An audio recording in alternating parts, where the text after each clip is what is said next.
Wigeze wibaza impamvu abantu benshi bagira kanseri, indwara z'igifu cyangwa indwara z'uruhu kandi batarya uburozi baragerageje kwirinda?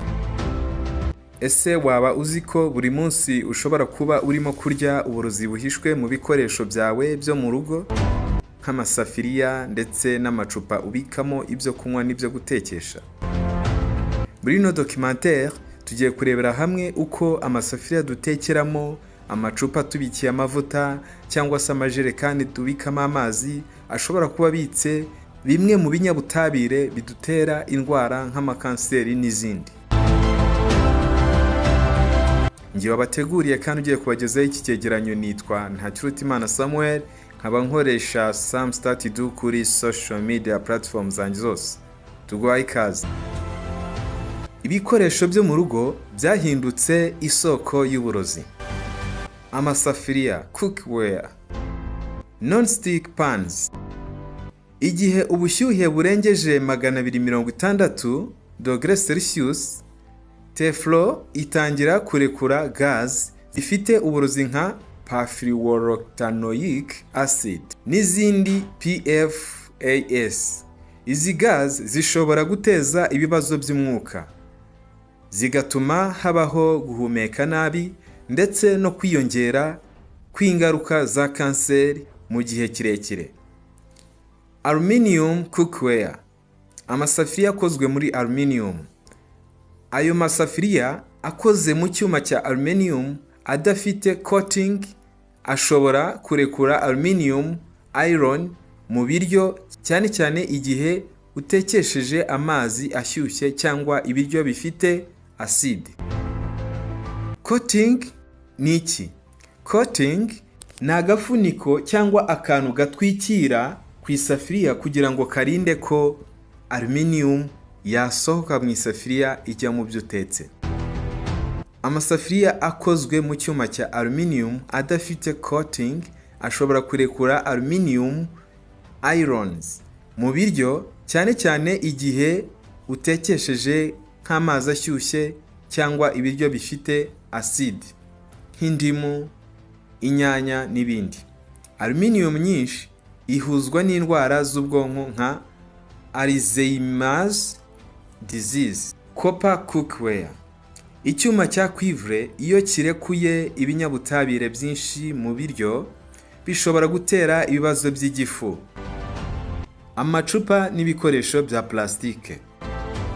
Amacupa y'amavuta n'ay'amazi cyangwa ibyo turiramo ashobora gukorwa hifashishijwe plastic zifite bisphenol A, BPA, naphthalate.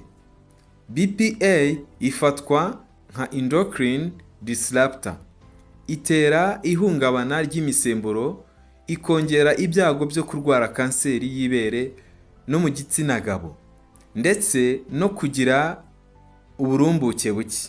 Iyi plastic ikongejwe cyangwa igakorana n'ibiryo bishyushye bishobora gutuma BPA na phthalate byinjira mu biryo ku rugero rwo hejuru. Ibyavuye mu bushakashatsi. Ubushakashatsi bwa Harvard School of Public Health bwo mu 2012 bwagaragaje ko abantu banywa amazi cyangwa ibinyobwa byashyizwe mu macupa ya plastic ahuje n'ubushyuhe basanganwa BPA ku rugero rurenze 69% kurusha abasanzwe. EPA na WHO reports PFAS zisangwa mu masafuriya na Teflon zifitanye isano n'indwara nyinshi zirimo kanseri, kubura urubyaro ndetse no guhungabana k'umubiri w'ubwirinzi. Ubushakashatsi ku ndwara z'igifu. Aluminium n'iyindi myanda y'ibyuma byoroheje bigaragara mu mubiri ku bantu bakoresha amasafuriya adafite coating neza, byongera ibyago bya ulcers n'indwara z'ubwonko. Ingaruka ku buzima.